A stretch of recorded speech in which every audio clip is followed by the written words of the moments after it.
বিদেশি নায়িকা যাদেরকে নিয়ে এসে সিনেমা বানালো, আপনাদের কি হলে যেয়ে দেখেছেন তাদের অভিনয় কেমন? আমার মনে হয় সবারই কম বেশি দেখা আছে তাদের অ্যাক্টিং। তো আমি একজন শিল্পী, আমার কাছেই ভালো লাগে না। আর বিদেশি অভিনেত্রীদের নেয়ার কারণেই আমি বাংলাদেশি শাকিব খানের অভিনীত সিনেমা ওইভাবে দেখিও না। সিনেমা হলে অনেক দিন হয় যাওয়া হয়নি। আমার সিনেমা যখন রিলিজ হয়েছিল তখন দেখেছিলাম, আর করোনার পরে তো আমিও কিছুদিন সিনেমা থেকে দূরে ছিলাম। বাট আমার সিনেমাগুলো সবগুলোই দেখা হয়েছে।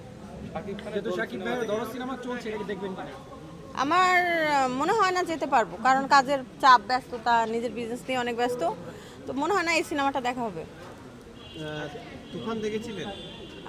তুফান দেখেছিলাম, মিথ্যা কথা বলবো না, দেখেছি। কেমন লেগেছিল?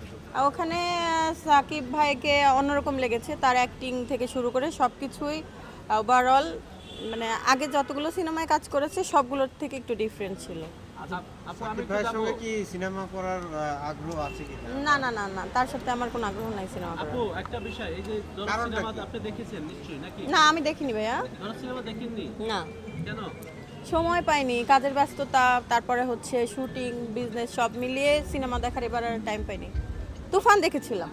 আপু সবাই তো বলে যে শাকিব খানের সাথে কাজ করার একটা স্বপ্ন থাকে, সেক্ষেত্রে আপনি বলছেন তার সাথে কাজ করবেন না, এটা কারণটা কি? এর কারণ এর আগে অনেকবার বলেছি, অনেক গালাগালি শুনেছি। আমার হচ্ছে পার্সোনালি মানে ব্যক্তিগতভাবে আমি তার সাথে কাজ করতে চাই না। আপনারা অনেকেরই স্বপ্ন, আর আমার স্বপ্ন তো অন্য কেউ থাকতে পারে, সবার স্বপ্ন তো আর একরকম হয় না। আমার স্বপ্নে সে নাই।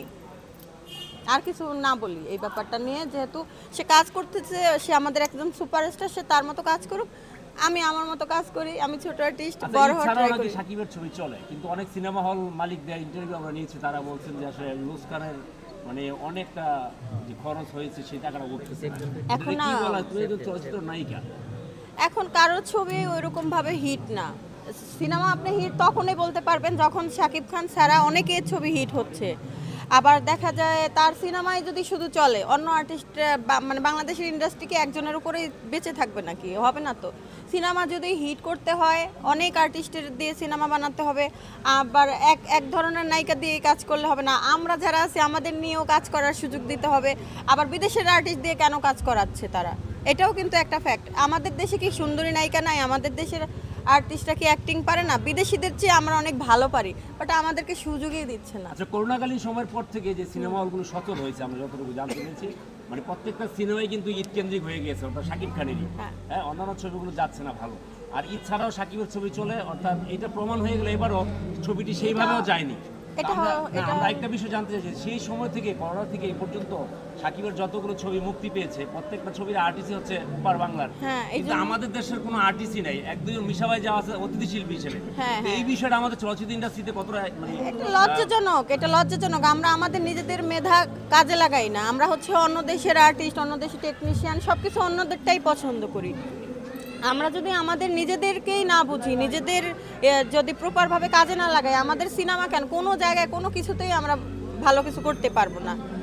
আর যেটা বললেন যে নায়িকা, বিদেশি নায়িকা যাদেরকে নিয়ে এসে সিনেমা বানালো, আপনাদের কি হলে যেয়ে দেখেছেন তাদের অভিনয় কেমন? আমার মনে হয় সবারই কম বেশি দেখা আছে তাদের অ্যাক্টিং। তো আমি একজন শিল্পী, আমার কাছেই ভালো লাগে না। আর বিদেশি অভিনেত্রীদের নেয়ার কারণেই আমি বাংলাদেশি শাকিব খানের অভিনীত সিনেমা ওইভাবে দেখিও না।